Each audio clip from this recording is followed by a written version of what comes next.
The College Cybersecurity Challenge. Thank you for joining us. My name is Kirsty Steele. I'm the Cyber Resilience Community Lead at the Scottish Business Resilience Centre. Our team work in partnership, bringing together the Scottish Government, Police Scotland and Scottish Fire and Rescue Service and the Scottish business community to help make Scotland a safe and resilient place to live, work and do business both on and offline. So I am your host and quizmaster for this session, but before we meet the team, I'm going to tell you a little bit about what is bringing us together today. So our College Cybersecurity Challenge is brought to you today in partnership with Skills Development Scotland and New College Lanarkshire. And this event is part of Cyber Scotland Week. So Cyber Scotland Week is a week-long festival of events spreading awareness on cyber resilience advice and information, and also promoting skills development and a career in cyber security. And there are lots of ways to take part in the week.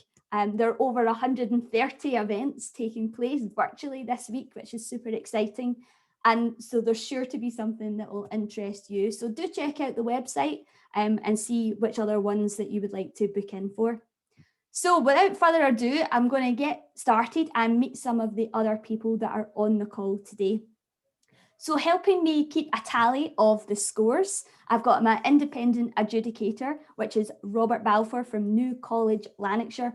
Robert, hello, good morning to you. Please introduce yourself to us on the quiz and tell us what you do in your role within the college. Thanks, Kirsty. My name's Robert Balfour. I am a lecturer at New College Lanarkshire and I predominantly teach networking, but recently in the last 4 or 5 years, we've been teaching a lot of cyber security. Excellent. Are you going to be a fair adjudicator today with the team? I hope so. Yes, I hope so. So yes, I will be fair. Firm but fair. Yeah, keeping a close eye on them, making sure that there's no cheating. I like it. Okay, cool. So thank you for joining us. So we have now got 2 teams taking part, and you can see that we've got a red and our blue team with the looks of the colours on their virtual backgrounds. So let's meet the teams. The team captain for the blue team and hoping to lead his team to victory is James. Please introduce yourself, James. Tell us what you do.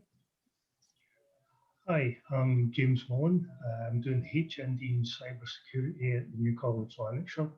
I've done many things through my life, from hotel and catering, networking, computing and transport as well.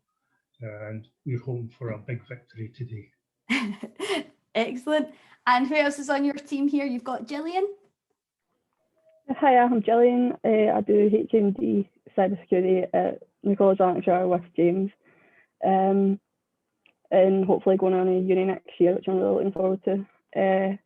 Other than that, I like mainly like films and theatre, and because of the pandemic and stuff, I've just been mainly watching films with my friends online and things like that. So I think a lot of us have been doing the exact same. Yeah. Thank you for that. So Louise, you're also part of the blue team.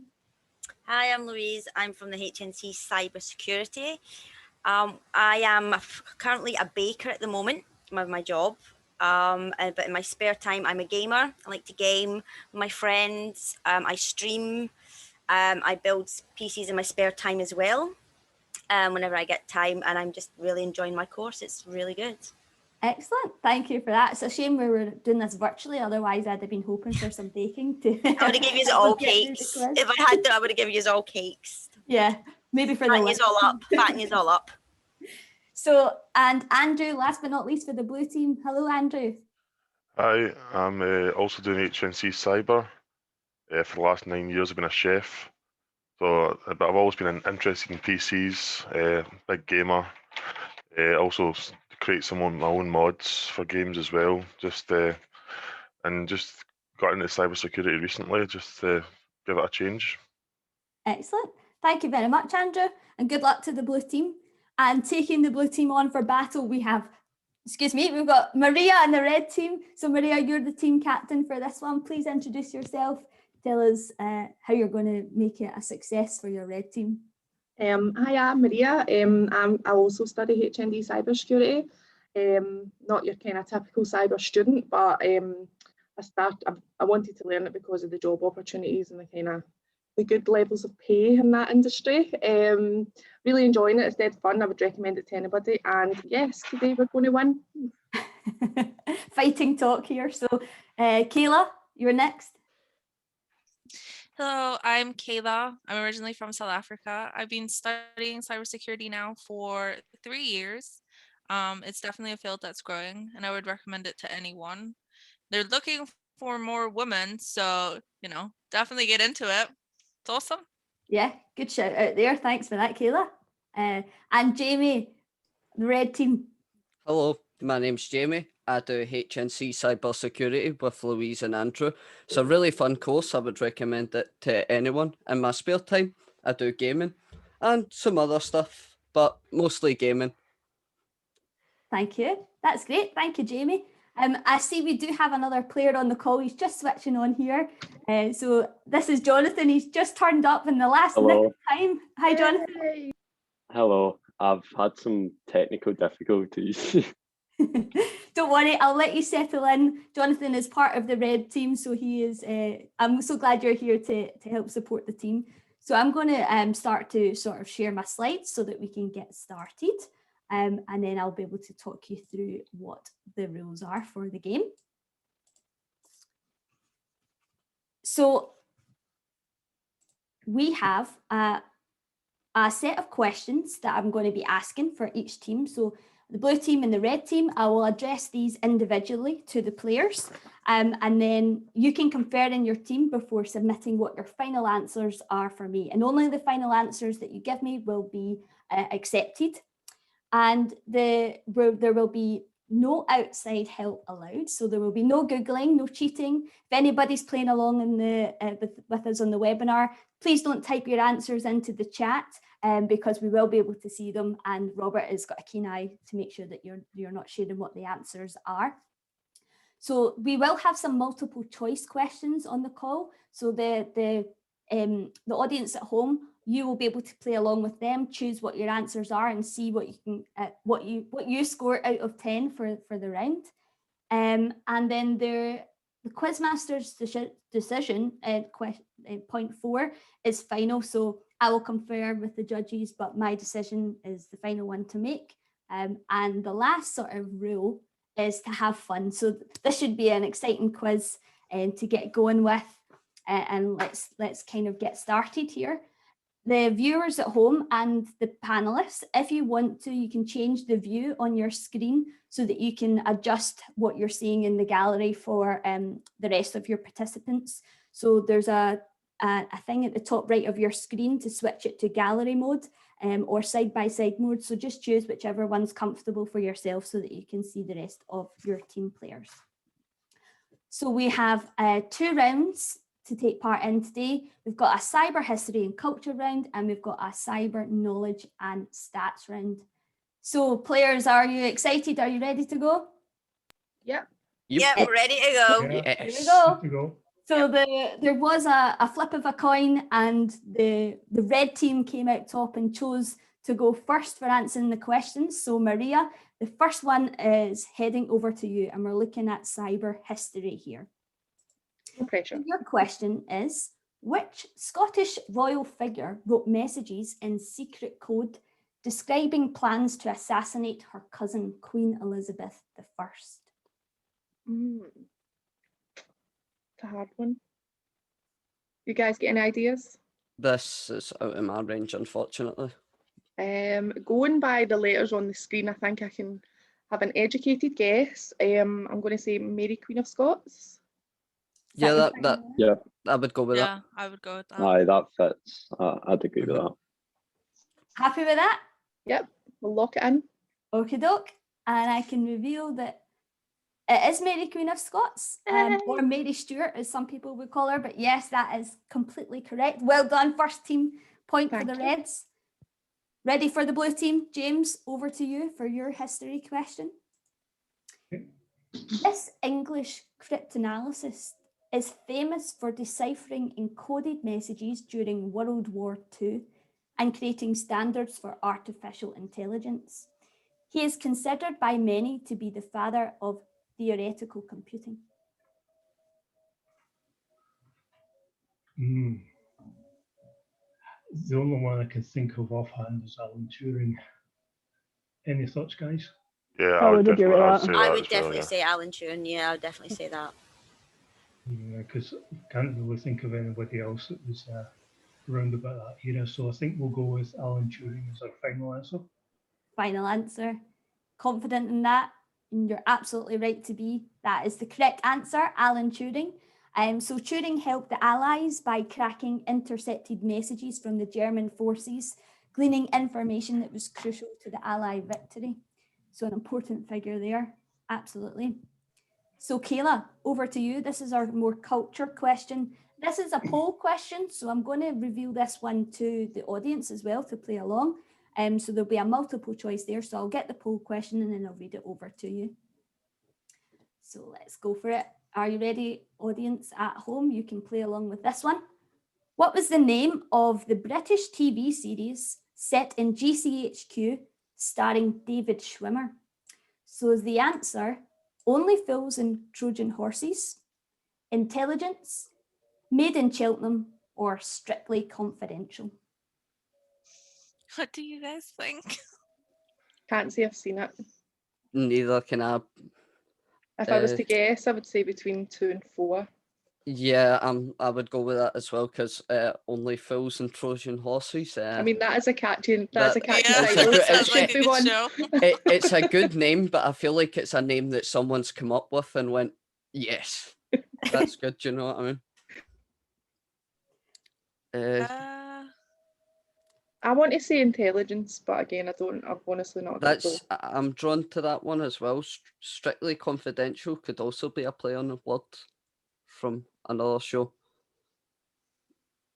like Strictly Come Dancing or something like that. Do you know what I mean? Yeah. Just like a play. So I would say Intelligence, Made in Chelsea or something is the third one. So I would go with the second, but that's me. I agree. As I haven't seen it, I'm going to go with what my team said and lock in the second one. Okay, so you're going for Intelligence is your final answer? Yes, please. Okie doke. I'm going to end the polling as well. I'm going to share the results of what the audience said at home. They also went with Intelligence with 62%. So were they right? I can reveal that yes, you are all right. Intelligence was the correct answer for that one. Woo, go team! For that. Neck and neck. Yeah. The person that came up with that answer was me, Jamie. So, right, we're moving on. Gillian, you've got a similar question here. You've got a poll question as well. Yeah. So I'm going to reveal that for the audience as well. Which Netflix documentary film explores a data company named Cambridge Analytica came to symbolize the dark side of social media in the wake of the 2016 US presidential election? So was it Orange is the New Hack, Root Pond's Drag Race, The Great Hack, or Stranger Things? Well, it definitely wasn't anything but 3. Because like Orange is the New Hack, Orange is the New Black, RuPaul's Drag Race, and Stranger Things. So The Great Hack. Are you happy with that? You're going to check with your team? Yeah, I was going to ask if you guys know it because I've never saw it, but No, I've not Yeah, I seen would that. definitely That's choose the documentary. great hack. I would definitely choose the great hack. Okay, submitting that in then, Great Jill? Hack. Yeah. Okay, so I'm going to share the results of the audience, and they went 100% with the Great Hack as well. And you would be absolutely correct to say that. So yeah, that was the 2019 Netflix documentary, which told the personal journeys of 2 contrasting individuals. David Carroll, a New York media professor, and Brittany Kaiser, an ex-employee of Cambridge Analytica. So yeah, very well done there. So Robert, that brings us to the end of our first round. So can you tell me what the scores are on the doors, please, for the teams? Well, it's very close at the moment, but it's 2-2. 2-2. Full marks to everyone so far. So well done, guys. Well, excellent. So all to play for in this second round. Are we ready? So Bring it on. Bring it on. We've got round 2, which is all about cyber knowledge and stats. So an interesting one here. So Jonathan, you are going to be the next question for the team. And again, this is going to be another poll question. So the audience, this is your third question. So keep a note of your scores. How are you getting on with this? I will reveal what that is. So Jonathan, which of these is not an example of malware? Is it virus, worm, Trojan horse, or Kelpie?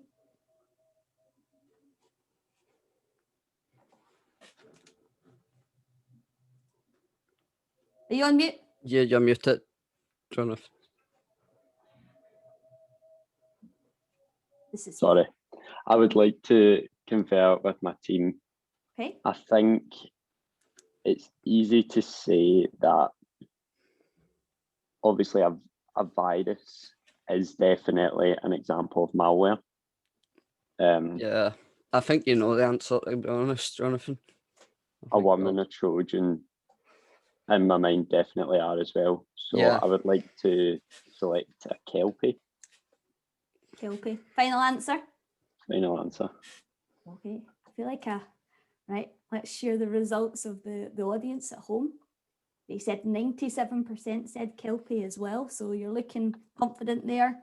And you would be absolutely right. Kelpie is the correct answer. It's not an example of malware. A Kelpie is actually a mythical creature that entices you to ride on its back into the sea and then it will drown you. So that's Yes. what the Kelpie is. Harsh. Half horse, half mermaid. Yep, just some great information for. It's also a big metal thing up in Falkirk. So yeah, there's 2 big Right. Kelpie heads. You'll be looking at them slightly differently now, knowing that that's what they kind of do. Stay away from the sea. So the next question is Louise and the blue team. Again, this is going to be another multiple choice question. So I'll reveal that for the audience now. So highly targeted phishing attacks masquerading as legitimate emails that are aimed at senior executives. What is that called? Is it whaling, sharking, star phishing, or sword phishing? I think I kind of know what the answer is, but I just want to confirm with my team. I was gonna check sharking because star fishing, sword fishing, they're actual fishing things you fish for. Between whaling or sharking, I know with wire shark, but I'm not too sure. What do you guys think? I would go with whaling. I would go for whaling. Whaling or whaling. Whaling. I mean, it's the biggest marine animal of a lot of them. So. Right, I'll go with my team's choice and I'll choose whaling, please. Lock in whaling. Okay, locking in whaling. I can see some of the audience are voting here, and it's been quite interesting as well seeing what the audience are saying. So they were also a little bit switching between which ones they were going to go for. There's 56 of them percent that said whaling as well. Some of them have said starfishing is possible or sharking as well. And I can reveal that the answer is whaling. So you were absolutely right there to listen to your team there. They're aimed at more sophisticated whaling phishing emails are a bit more sophisticated than the generic sort of phishing emails that you would normally get, and they often target that sort of chief level executive in the organization. So yeah, I can see where you might have thought sharking or that sort of starfishing being the sort of main one there, but yes, you're absolutely right to go with your team there. And we are on to the next question, which is for Jamie. Back over to you and the red team. So, a network of infected devices connected to the internet used to commit coordinated cyber attacks without their owner's knowledge is called a what? Right. So team, I'm confident on saying that's a botnet. You would be correct. Right. So lock in botnet. Locking that in? Yeah, Confident straight away, ready to submit your answer? yeah, I'm Okay, pretty yep. sure. Yeah, and you're absolutely right. It is a botnet. So a botnet can be used to perform distributed denial of service attacks. You know, they can steal data, send spam, and allow others, attackers, to access the device and everything that its connections. Sorry. Jamie, see, since you got that one like straight away, do you know what botnet is the combination of the two words are? So the word botnet. Think about it. So yeah, the word botnet is taken from a combination of two other words. Do you know what those are? Is it? Network and robot. Yeah, absolutely. Robot and network. So yeah, well done on that one. You got an extra wee test there of your knowledge, which was excellent. Well done. Okay, so the next question is aimed at Andrew. Is that right? Yes, Andrew. Yeah, here we go. So this question is for you, Andrew. Hardware or software which uses a defined rule set to constrain network traffic to prevent unauthorized access to or from a network. Blank, it's called a what? I kind of think it'd be a firewall, but I'll confer with my team. What do you guys think? Yeah, I'd agree with firewall. Yeah, I would definitely agree with obviously- firewall. Yeah, I'll lock firewall in. Happy with that one? Yeah. Yep. And again, these are firing through this. You're absolutely correct. So yeah, in computing, a firewall is a network security system that monitors and controls any incoming and outgoing network traffic based on the predetermined security rules. Here's another sort of bonus question for you then, Andrew. See if you know what this one is. So do you know which port by default HTTP runs on? Is it 443? Is that what you're going to go for? Don't know. Does anyone on the That's- team want to that's, confirm with that? That's HTTPS. HTTP is on port 80. What 80? All right, okay, we'll go 480 then. Yeah, so port 80 for HTTP and 443 for HTTPS. How many ports do you know off the top of your heads? Do you mean all? Why? Like, Many. how many in total? Like all numbers. Do you know all of them? Like, I'm Oh not no, really quizzy on Robert's your man for that.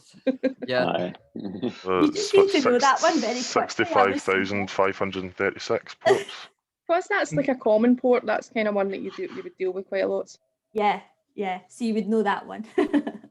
I was very impressed there. Well done on that one.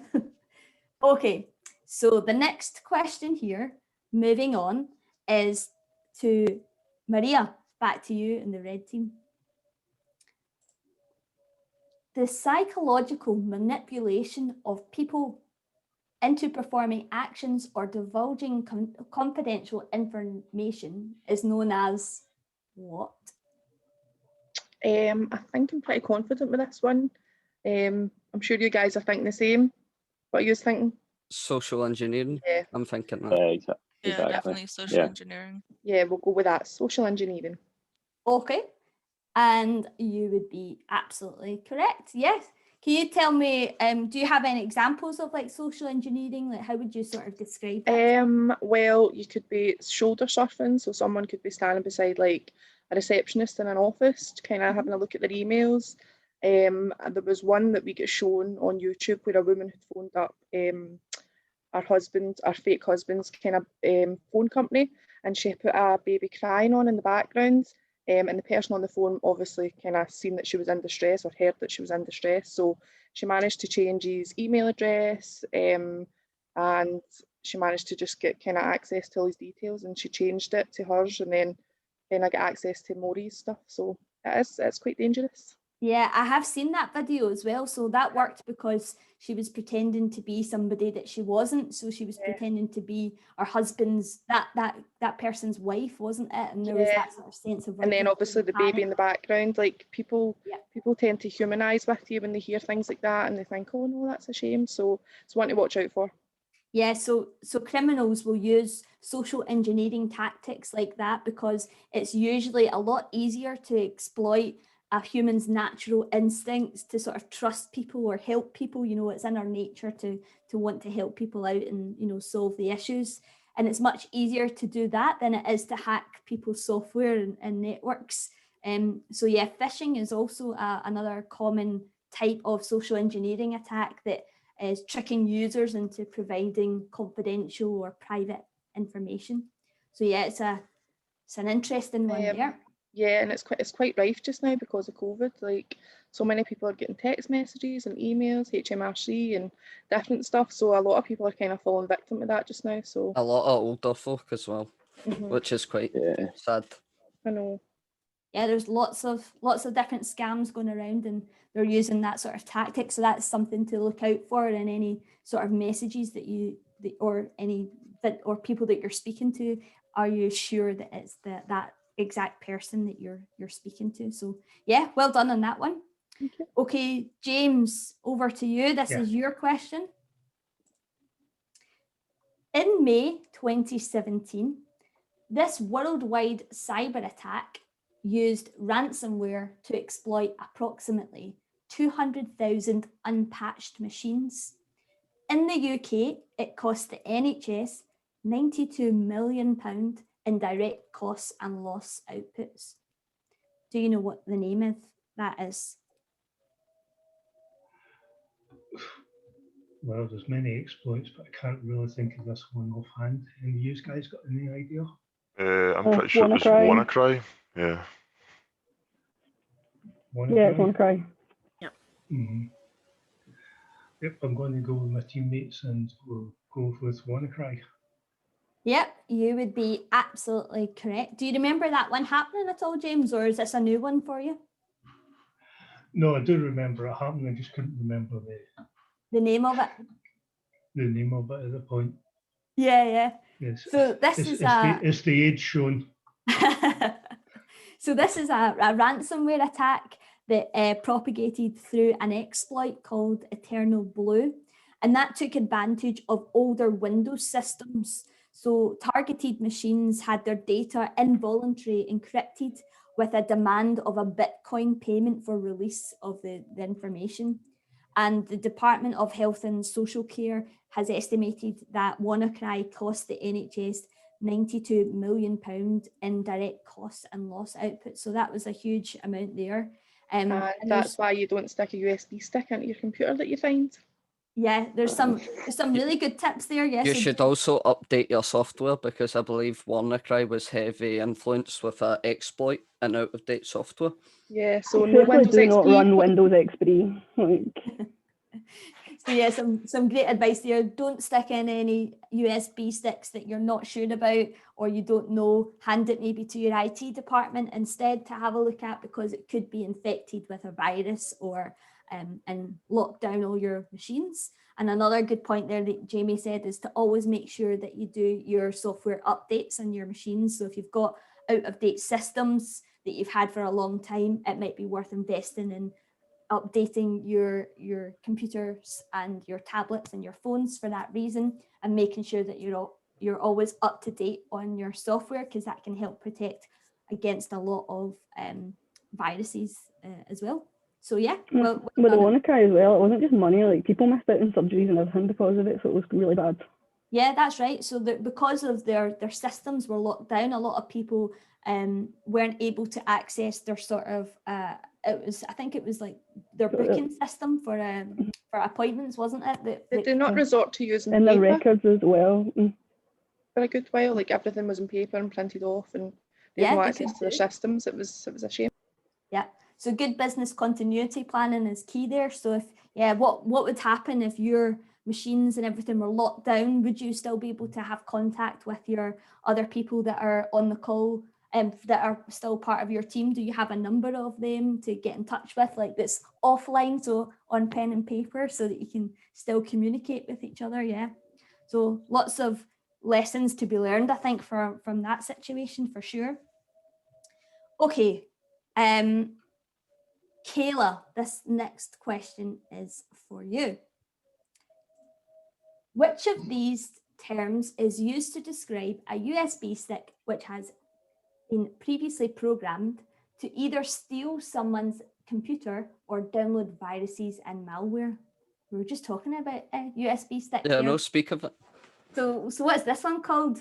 Is it a sponge, a toilet brush, soap dish, or rubber ducky? And I also have a poll for the audience to play along with this one. So see if the audience know this one. Okay. Now, I'm pretty sure it's a rubber ducky, but I would like to confer with my team, please. Yeah, I would go with rubber Yeah. ducky as well. That's ringing bells. That's the one that I recognise. agree. Yeah. So Right. But you Happy never with that? know, they might start using these names in the future. They come out with some crazy stuff. yeah, Yeah, the toilet brush. pineapples and stuff like that. That's Yeah. a device. Yeah, pineapples. I've heard of that one. Yep. So Kayla, what are you going for? Rubber ducky, please. Rubber ducky. And I'll share the results of the viewers. And 77% of them also said rubber ducky. A few of them thought it might have been sponge as well. I can understand where that might have come Yeah, from. that kind of makes most like Kind of sense. 'Cause- soaking up the information, maybe. Yeah. Yeah. But yes, you're absolutely right there with rubber ducky. Well done, Kayla. So the USB rubber ducky is a little device that's used for penetration testing and general mischief. So it appears to be just like a normal USB thumb drive, but when it's plugged into a computer, it is instead registers itself as a USB keyboard on the system, and it can log sort of keystrokes and have a look at what you're doing, and it can do it very, very quickly. So what looks like an innocent device can be quite disruptive, I guess, as well. So that's where Maria's point earlier of don't just plug in anything to your computer could come in handy if somebody's passed you a sneaky rubber ducky. So yeah, well done on that one. And then I'm going to go to Gillian for the next question. And this is another poll question for you, Gillian.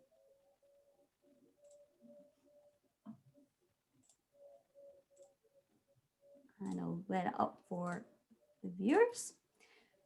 In which year was the Computer Misuse Act introduced in the UK? Is it 1990, 1992, 1994, or 1996? I'm pretty sure it was 1990, but I'm not totally sure. So if you guys could help me a wee bit, that'd be great. Definitely, I'm pretty sure it's between. I'm just stuck between either 1994 or 1996 because those two dates ring a bell for the Misuse Computer Act. Because I don't think it was actually invented until the late 90s, like 2000, like 1994, 1996. I would say it's either between one of those two. Yeah, I was actually thinking 1990 or 1992. So I think it's a bit old. I'm not too sure though. What do you think, I was James? more towards 92. So it was. A tricky one. I can see that the audience at home as well, they're quite split with their answers as well. I don't think it was 92 because I'd remember that because that's the year I was born.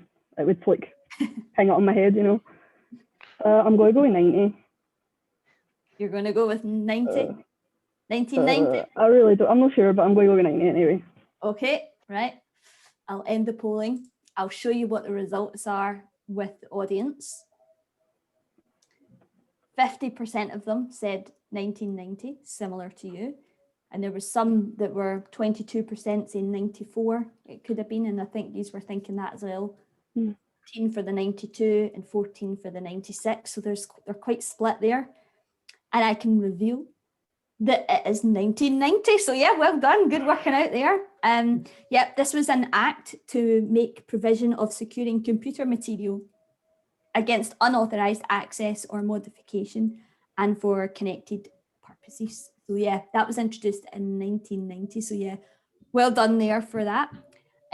Robert, before I pass on to the sort of stats questions, I just thought I would jump in to see how are the teams getting on with their with the scores. You're muted, Robert. Apologies, I'm staying nice and quiet here. It's still as close as ever. It's a near thing at 6 points each. 6 points each. Okay, this is quite exciting. So there's still all to play for. I've got some stats questions next. So most of these will be multiple choice as well. So good luck to the teams continuing with this one. So Jonathan, the first one is for you. And I'm going to reveal what the stat question is. And I will give it to the audience as well to play along. So let me get that up before I read it out to you. Okie doke. So according to the DCMS, which is the Department of Culture, Media and Sport, a 2020 cyber survey, what percentage of small businesses reported having a cybersecurity breach in the last 12 months? Do you think it was 26%, 46%, 59%, or 80%? So this is the percentage of small businesses reporting that they've had a cybersecurity breach in the last 12 months. What do you think, Jonathan? I would say I'm unsure. I would say it's probably the two highest ones. What does anyone else think? Well, I think reading it, like small businesses, I know a lot of bigger businesses had a lot of attacks, but yeah, that's for some what reason, I was thinking. Well, it's saying report, and I don't think everyone that's getting reported, getting breached is reporting it. So I would say the two middle ones. Yeah, I'm between the two middle. Middle for me as well, Jonathan. I want to say 59 because they are increasing in every type of business. There has been a lot. But remember, that's majority though. Do you think majority of people have had cyber security attacks over half, around about half? That's what I'm thinking. It's either it's the majority or round about half. So should we say below half? Should we say 46? Yeah, go with that. Okay. 46%, final answer. Final answer, 46%. I'm going to end the polling for the audience. I'm going to share what their results are on the screen. So 39% of them said 59 and 30% of them said 46. So they were looking in the same sort of direction as you. Don't know which one of the two that it could have been. And is it the audience that are right, or is it Jonathan that's right? It's Jonathan that's right, of course. Yeah. Well done. That was well worked Jonathan. Out. It is 46% for small businesses. So you were right there. So 26% is actually for the charities that have reported breaches. And as Maria, I think it was you that were saying that if it's a medium or a larger organisation, that percentage was a lot higher. So for a medium business, it was 68%, and large businesses were 75% that had reported it. But Kayla, I think you were saying about there's a lack of reporting within the industry. So a lot of people don't always report that they've had a cybersecurity breach, or they actually don't know that they're under an attack. And, so there is that sort of that won't be a true representation of all the people that have had breaches over the last year, because not everybody reports it. So I think some companies try and kind of get away from the GDPR fines by not kind of disclosing it. Or again, some of them might just forget. Yeah. And there's a total, it's better to be open and report it, because the sooner you do that, the quicker you can recover, and it's got a better reputational, afterwards, you're more likely to be able to recover and get that trust back from your customers or whoever it is as well. So you can report cybercrime to Police Scotland on 101. So there we go. So that was a good question. I like that one. And similar question is for Louise and the blue team. So your question relating to the same survey. According to the DCMS 2020 cyber survey, among those that identified the breaches, what percentage of these cyber attacks was attributed to phishing scams in the last 12 months? I keep getting phishing emails all the time. I don't know. I want to say it's either the last two, but I want to confirm my team. What do you guys think? Because phishing emails are I quite certainly think popular. the highest end.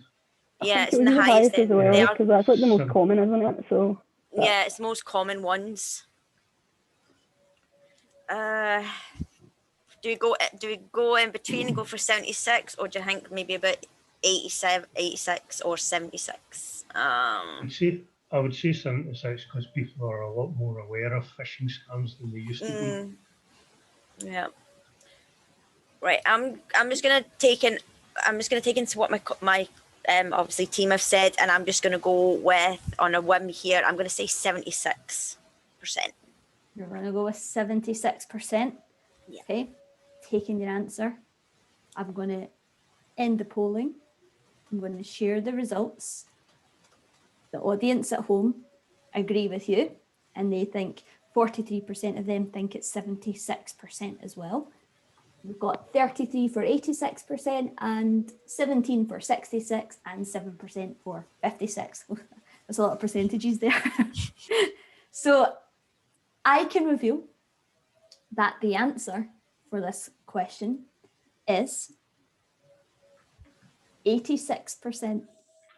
So you were close, but not, you didn't quite get it that time. You were right that it is a very high percentage, and you know, James was saying that more people are aware of them, but some of them are getting trickier to spot. So I think that's where it can be quite difficult, and it's one of the most common, you know, uses of getting cyber attacks. So the nature of cyber attacks has evolved, and among those identifying attacks, 86% of them had phishing attacks, versus it was 72% in 2017. So 26% of the cyber attacks were impersonation ones, and 19% of them had malware. So that was like including ransomware. So you can see 86% of people it's been because of phishing. So that's where that importance of checking who your email has come from, and it can come from text messages as well, or voice messages as well. You start phishing information there, yeah. So is that surprising, that result?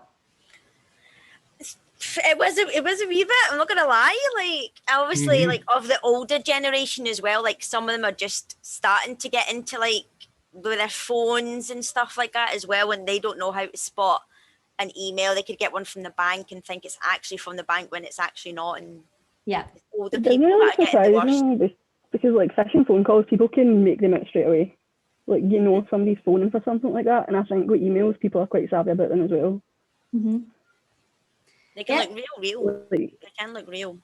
Yeah, they can be really identical matches to how you would normally do it. So there's definitely good methods to supporting phishing emails, you know, checking the email address that it's come from the sender, that you think about it.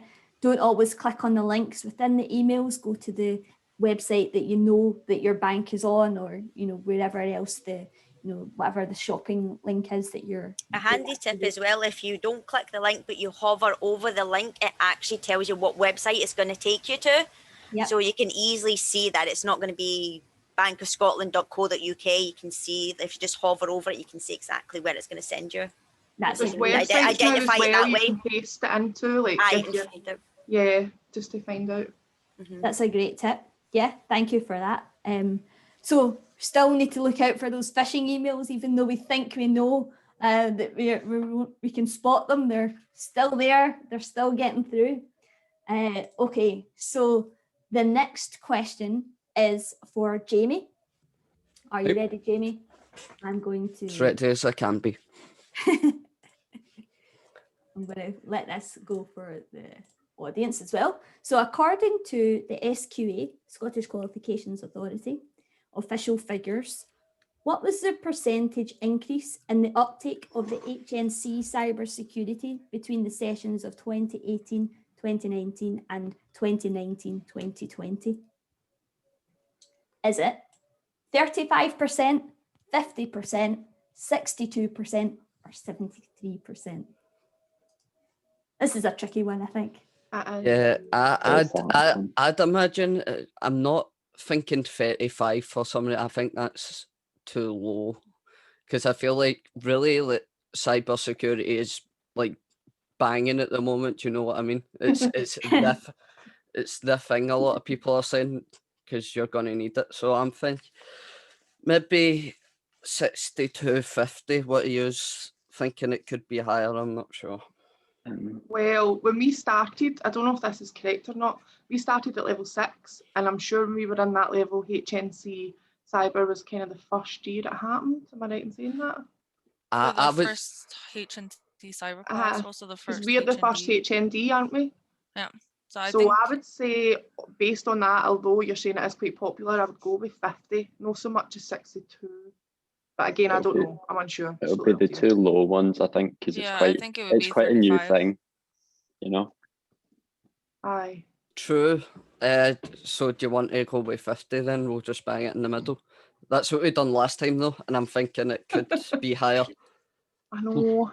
I'm thinking it's higher for some reason, but I could be wrong. It could be like one of the things where there was like already some cybersecurity courses somewhere else, and then all of a sudden like, Yeah. it's only just like a wee bit more classes. Yeah. Uh, Hard one.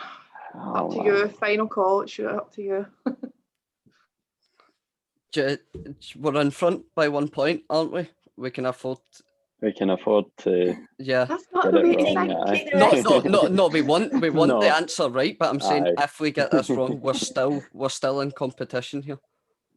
So I'm feeling 62. I don't know why it could be 50, but I'm feeling it's like a big bang. So just go with lock in 62. I think 50 is just too low, if you ask me. Okay. So taking 62 is your final answer? Yeah, I could be wrong. It could be lower, but Okay. I'm thinking it's higher. I've locked it in. I've ended the polling for the audience. 40% of them have said it's 62% as well. 23 said 50, 20% said 73, and 17% said 35%. Did you take the risk? Did you do it? I can reveal that the answer is 50%. You were so close. You were too I was on day 2, man. I should have went 50, but hey, what can you do? I was feeling that it was just like 50 was just too half an increase. Do you know what I mean? Like that's bang on 50%. Yeah. So there's definitely room to grow this sort of college course and encourage more people Do you just come along. want to help me get the answer correct and come join cybersecurity in college? You get another 12%. You're saying you're still going to be there next year? I think there's over 80 students across the country studying HND at college, so that's quite exciting. But yeah, certainly an area to kind of look into. We'll get that percentage increasing. Hopefully it'll be 100% maybe at some point. But yeah, there we go. So the next question is for Andrew. And here we go. This is your question. And I'll give it for the audience as well. This audience, this is your last poll question, so make it good. Which percentage of Scottish colleges offer cybersecurity courses? So do you think it is 27%, 47%, 57%, or 67%? Oh, I'm not sure. I don't think I know they don't all offer them, but I'm thinking maybe 47 or 57%. What do you guys think? Well, in the last previous question, it was 50%. So I'm in between 47 and 57, I'm guessing. Well, it's in the lower end because I've only really heard they've been doing it at a couple colleges. So Yeah, I think it's increasing, but I don't think it's kind of like the last time I looked at it was 2-3 years ago. So like comparing that to then, you know, so there'll probably be a lot more now. I mean, the question is it solely cybersecurity or is it cybersecurity with networking or things like that? what does the question cover I think as it's just well? cyber security courses in general, like things that include cyber in it. Yep. You know, because in that case, I would think it would be pretty high because there's a lot of, because of the uptake and the shortage, there's a lot of uptake on it. Yeah. So I'd certainly go for Well- 57 or 67. Mm-hmm. Plus, most colleges do computer science, so like it wouldn't be a stretch for them to do cyber as well. Mm-hmm. So yeah, I'd agree with you. So I think maybe go for 57, or are we thinking more 67? Let you make the call. It's your 'Cause I'm really call. not sure. But Right, okay, Could be I'll go either. for. I'll lock in 57. Go for 57. Going for 57. Yeah. The team happy with that? Okay. yeah, I would say that, yeah. Yeah. I'm going to end the polling here. We'll reveal what the audience have said. So they said 31% of them said it was 47, 25% each for 57 and 67, and 19 for 27%. So real mix there. There wasn't sure what the answer was, but I can reveal that the answer is 67%. So there we go. 18 out of 27 colleges offer cybersecurity courses across Scotland. So there's more there than you think. There's lots of information on the digitalworld.net website to find out where you can kind of study and progress this as a career option. So yeah, there's more opportunities out there for everybody to get involved. So very well done on that answer there. So that brings us to the end of our quiz questions. So Robert, can we have a final sum up of what the scores are, please? Have a wee drum roll. It's very close, but the red team has just picked it with 7 and the blue team has 6. Oh, so red team 7, blue team. Red team Said it winners. from the beginning. Said it from the beginning, Robert. I was confident we were winning. Fantastic. Well done to the red team there. That was a great quiz. I'm sure we'll find out there was lots of information happening within that quiz. You've all answered that perfectly, really well. Some tough ones in there. Some good advice to give to the audience at home as well. Audience, how did you get on with your scores out of the poll questions? How many did you get out of 10? Do let us know, tweet us, let us know, send us a message, email us after it. Let us know how you got on. It'd be great to hear. But yeah, that brings us to the end of our cyber security quiz. Is there any final points from the team captains? James, did you enjoy it? Yeah, it was great, thanks. Good. Maria? Yeah, it was brilliant. Put me down for next year. Yeah, cyber, the college. You'll be sneaking back into the college to do this. I will. Yeah. I'm A sure the rematch in years' time. Rematch Yeah. in years' time. I just thought. Yeah, exactly. So thank you to everybody that's taken part. Thank you, Robert. Thank you, Claire, for helping to manage the stuff behind the scenes. And Skills Development Scotland, New College Lanarkshire, and of course the students for taking part in this quiz today. And that leaves me to say, enjoy Cyber Scotland Week. There's lots of events taking place throughout the week, cyberscotlandweek.com. So yeah, sign up for some more sessions throughout the week, and hopefully maybe we'll see you again in the future. But thank you and enjoy your day. Bye, everybody. Thank you very much, Bye. Kirsty. Thank you. Right. Bye.